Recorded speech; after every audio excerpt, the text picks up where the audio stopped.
Hi guys, good morning. তোমরা সবাই কেমন আছো? আশা করছি তোমরা সবাই খুব খুব ভালো আছো। আমিও খুব ভালো আছি। তো আমি পাপিয়া, আমি চলে এসেছি তোমাদের সাথে কথা বলতে আরও একটা নতুন ব্লগ ভিডিওর সাথে। সকালবেলা উঠে আমার যেটা প্রথম কাজ হয়, ঘর বাড়িটাকে সুন্দর করে গুছিয়ে নিয়ে তবে আমি বাইরে আসি। ঘরটাকে সুন্দর করে মুছে নিয়ে, বিছানাটাকে গুছিয়ে নিয়ে, আলনাটাকে গুছিয়ে নিয়ে, তারপরে এই যে সমস্ত কোটোকাটা দেখছো আমার রান্নাঘরে, এই কটাকে গুছিয়ে নিয়ে যেটা কাজ সেটা হলো এই বাসন ধোয়া। এতগুলো বাসন দেখতে পাচ্ছ, এই বাসনগুলোকে এখন আমাকে ধুতে হবে। তো এই সমস্ত বাসন ধুয়ে স্নান করে কাঁচা জামা কাপড় পরে আমি চলে যাই ঠাকুর ঘরে। আর ঠাকুর ঘরে যাওয়ার আগে আমার ছোট্ট একটা কাজ থাকে, সেটা হলো ফুল তোলা, দুব্ব তোলা, তুলসী পাতা তোলা। আমাদের বাঙালি বাড়িতে যারা যারা পুজো দাও তারা সবাই জানো। আর আমি যতটা পারি বাজার থেকে ফল আনার চেষ্টা করি ঠাকুরকে পুজো দেবার জন্যে। তো এখন আমি ফুল দিয়ে পুজো দিয়েছি ঠাকুরকে, দেখতে পাচ্ছ। সাথে রয়েছে আমগুলো দেখতে সুন্দর না? যতদিন আম পাওয়া যাবে বাজারে ততদিন ঠাকুরও পাবে। তো তারপরে আমি চলে এসেছি রান্নাঘরে চা করতে।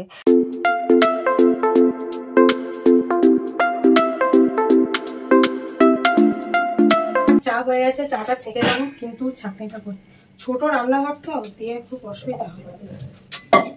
একবার চা হয়ে গেছে, সোনা আর আমি খেয়েছি। সকালবেলা চা না খেলে হয় না। আবার এখন মিস্ত্রি আসছে, চা করতে হবে।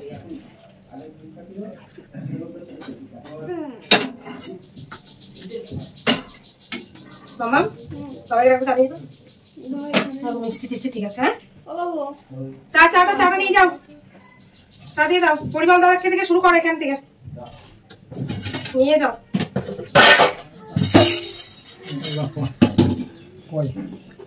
লেবু দাও। লম্বু মানুষ ক্যামেরাতেও ফিট হয় না। বিস্কুট ওই দাঁড়া, আমি দিচ্ছি।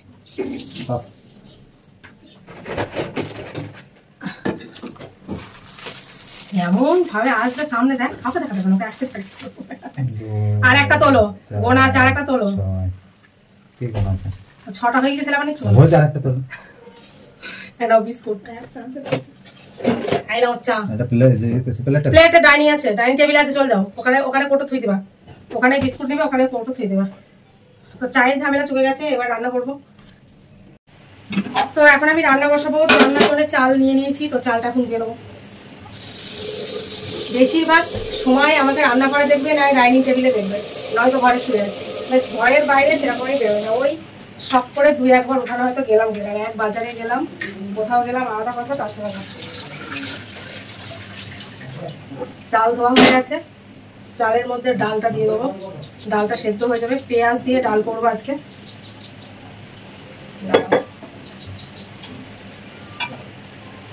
এর মধ্যে ডালটা দিয়ে দিলাম।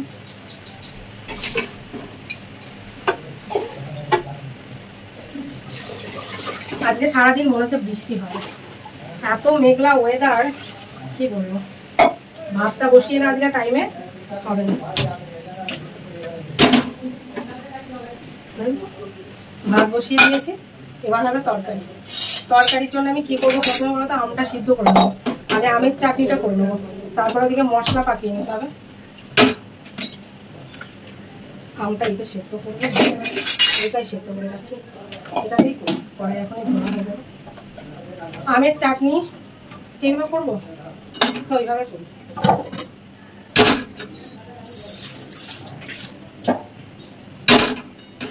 আগে আমের চাটনিটা করবো, তারপরে সবজি করব, তারপরে হচ্ছে ভাতটা নামিয়ে ফেলবো, রান্না করবি। কিন্তু আমার ঘাড়ের মধ্যে এগুলো কি লেগেছে? লেবু। মাথাটা শ্যাম্পু করতে হবে। দুদিন একদিন হচ্ছে তো মাথা শ্যাম্পু না করলে একদমই ভালো লাগছে না। কড়াইটা যখন আমি কাঠে রান্না করেছিলাম এত পুড়েছিল, ভেবেছিলাম মাজতে পারবো না। তো যাই হোক মেজে ফেলেছি। কড়াই গরম হয়ে গেছে, কালো জিরে আছে, কালো জিরে দিয়ে আজকে আমের চাটনি করবো। এখানে নিয়ে নিয়েছি তেল। তেল কতটা আছে জানি না, যা আছে আজকে রান্না হয়েছে।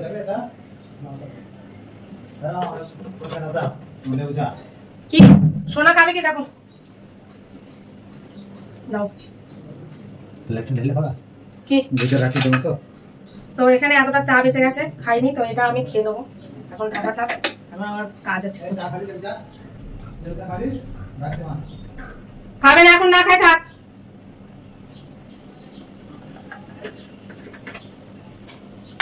পরে খেয়ে নেবো, এখন খেতে গেলে হবে না।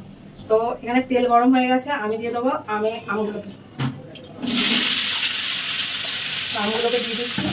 এর মধ্যে দিতে হবে হলুদ, তো এই আইসক্রিমের কৌটোটা দিলে তো কোনো কিছুই ফেলবে না, আইসক্রিমের কৌটোটা যেহেতু ঢাকনা দেওয়া, তো তার জন্য আমি নিয়ে নিয়েছি এর মধ্যে হলুদ অনেকটা। ওরা কিন্তু পয়সা দিয়ে কৌটো কাটা কিনবে। আমার বাড়ি এত বাসন, দেখো বলছি বলে কিছু মনে হলো না, মোটামুটি 2-3 বস্তা তুমি বাসন পাবে আমার বাড়িতে, কিন্তু একটা আমার কেনা নাই। ওই এই যে কৌটোগুলো দেখো একটাও কেনা নাই, হয়তো কখনো কোনো জিনিস কিনেছি যার সাথে পেয়েছি সেগুলোই কিনে নিচ্ছি। ওই যে ইচ্ছা করে 10 টাকা 20 টাকা দিয়ে বাজার থেকে এক জায়গা কৌটো কিনে এনে ঘর বসে আমি একদম করি না। কালো জিরের ফোড়নটা খুব ভালো লাগে। তোমরা যেহেতু সর্ষে ফোড়ন দিয়ে চাটনি খাই না, সর্ষে ফোড়ন দিয়ে চাটনিটা ভালো লাগে, আমার সবার পছন্দ হয়, তার জন্য মেয়ের জন্য অনেক কিছুই খাওয়া হয়। এখানে আমরা একটু ভাজা ভাজাবো। ফোড়নের কৌটোটা দেখছো, এটাও তাই। অক্ষয় দিয়ে মিষ্টি দিয়েছিলাম, সেরকম শিউলি মিষ্টি ভান্ডার থেকে হয়তো কেউ মিষ্টি দিয়েছিল, তো এইটাতে লবণ রেখে দিই। কোনো কিছু পয়সা দিয়ে কেনা যায় দিতে, আমরা বাজার থেকে অনেক কিছু নিয়ে আসি, কিন্তু আমরা আবর্জনা ভেবে ফেলে দিই, কিন্তু ফেলে দিলে চলে দিই। ঠিক সুন্দর করে আমটাকে একটু কষিয়ে নেব। অল্প তেলে যখনই রান্না করবে তখন একটু জল দিয়ে কষিয়ে নেওয়ার চেষ্টা করবে।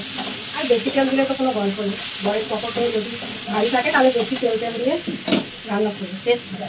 আমি যেহেতু অল্প তেলে একদম করতে পারি না, বয়ের পকট ফাঁকা থাক বা ভর্তি থাক তাতে আমার কি, আমার বেশি তেল লাগবে।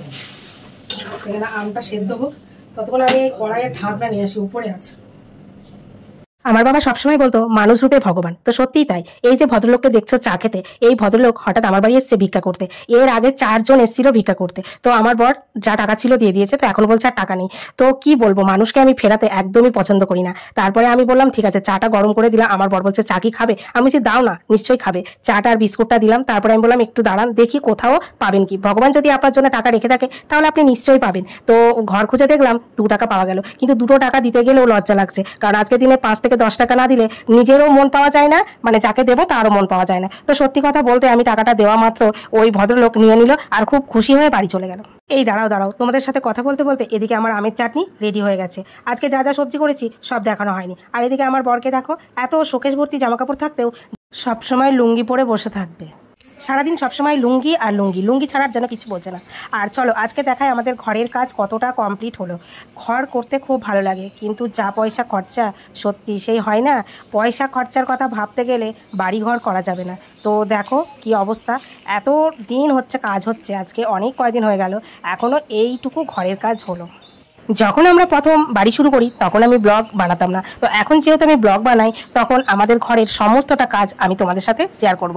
এখন বিকেল হয়ে গেছে, তাই বিকেলবেলা আমরা সবাই ঘরটাকে ঝাড় দিই সুন্দর করে, তাই আমিও ঘরটাকে সুন্দর করে ঝাড় দিয়ে নিচ্ছি, কারণ বাঙালি বাড়িতে সন্ধে দেখাতেই হবে। তাই সন্ধে হয়ে গেলে কেউ ঘর ঝাড় দেবে না, সন্ধে হওয়ার আগে ঘর ঝাড় দেবে, এটাই হচ্ছে বাঙালি বাড়ির নিয়ম। আমরা যেহেতু জয়েন্ট ফ্যামিলিতে বড় হয়েছি, তাই কাকিমা, দিদা, মাসি, ঠাম্মি সবার সাথে বড় হয়েছি আমরা, তো সবার মুখে শুনেছি সন্ধ্যের পর ঘর ঝাড় দিলে বাড়িতে নাকি অমঙ্গল হয়, গৃহস্থের অমঙ্গল হয়। তাই আমরা কখনোই চাইবো না আমাদের বাড়িতে কোনো অমঙ্গল হোক, তাই আমরা সন্ধ্যের আগেই ঘরটাকে ঝাড় দিয়ে নিই আর বাড়িতে মঙ্গল কামনা করি।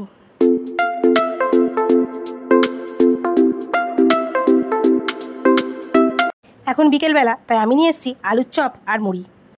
একটা চপ দেখাও তো কেমন ফোকাস করছে দেখি, দেখেছো? আমার গুগল অ্যাডসেন্স হোল্ড, বুঝতে পারছি না কি করব। এখন বাজে রাত্রি 11টা, হ্যাঁ, আর এখন আমি চলে এসেছি তোমাদের সাথে কথা বলতে। দেখো সারাদিনের কাজকর্ম তো আমরা ব্লগ ভিডিওতে নিয়ে আসি, কিন্তু আমাদের যাদের যাদের নতুন মানে ইউটিউব চ্যানেল আছে, নতুন ইউটিউবার আছে, তাদের জন্য এই ভিডিওটা খুব জরুরি। আমার কাছে 18 তারিখে একটা মেসেজ আসে, এই জুলাই মাসে, ঠিক আছে? সেই মেসেজে কি লেখা ছিল তোমাদেরকে পড়ে শোনাচ্ছি। Google AdSense your payment are on hold, মানে আমার গুগল অ্যাডসেন্স হোল্ড হয়ে গেছে।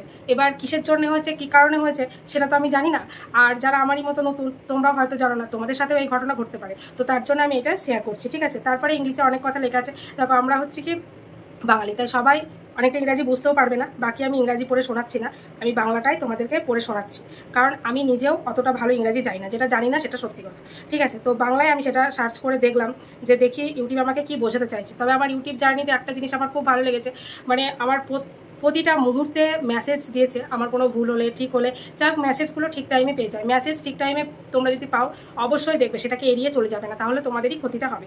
তো এই ভিডিওটা যারা নতুন ইউটিউবার রয়েছে তাদের জন্য এই ভিডিওটা, ঠিক আছে? নিম্নলিখিত এক বা একাধিক কারণে আপনার পেমেন্ট স্থগিত থাকতে পারে, মানে বিভিন্ন কারণ, তখন ভাবো আমার অবস্থাটা কীরকম।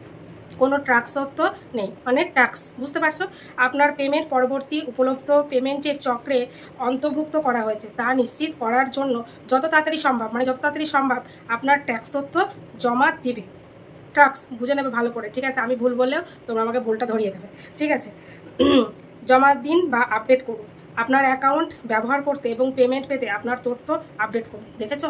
বুঝবো কী করে, সবই আমার মাথার উপর দিয়ে যাচ্ছে। আপনার অ্যাডসেন্স অ্যাকাউন্ট সাইন করুন। সাউন্ড বারে পেমেন্ট নির্বাচন করুন। আপনার ইউটিউব পেমেন্ট অ্যাকাউন্ট নির্বাচন করুন। সত্যি বলেছে। তারপরে আমাদের সাথে যোগাযোগ করুন, দিয়ে একটা নাম্বার দিয়ে দিয়েছে, গ্রাহক সেবা নাম্বার, যেটা আমাদের ইউটিউবে সবাইকেই দেবে, যাদের তোমার মনিটাইজেশন হবে তাদের এই নাম্বারগুলো দেয় যে এদের সাথে যোগাযোগ করতে পারো, ঠিক আছে? তো আমি একটুখানি সত্যিই ঘাবড়ে গেছি যে আমার অ্যাডসেন্স অ্যাকাউন্ট হোল্ড হয়ে গেছে। তো আমি এখন বুঝতে পারছি না যে আমার কি করা দরকার। তোমরা যদি কেউ জানো যে অ্যাডসেন্স অ্যাকাউন্ট হোল্ড হয়ে গেলে কি করব, তাহলে একটু প্লিজ বলে দিও। তো আমার অ্যাডসেন্স অ্যাকাউন্ট হোল্ড হয়ে গেছে, তো আমি বুঝতে পারছি না আমি কি করব, প্লিজ হেল্প মি। তো আজকে ভিডিওটা আমি এখানেই এন্ড করছি। আবার তোমার সাথে দেখা হচ্ছে নতুন একটা ফ্রেশ ভিডিওর সাথে। তো তোমার সুস্থ থেকো, ভালো থেকো, অল টাইম স্মাইল করো। আর এটা আমিও ইউটিউবে সার্চ করে দেখবো প্রবলেমটা আমার কোথায়, আমি ঠিক করে নেওয়ার চেষ্টা করবো। টাটা।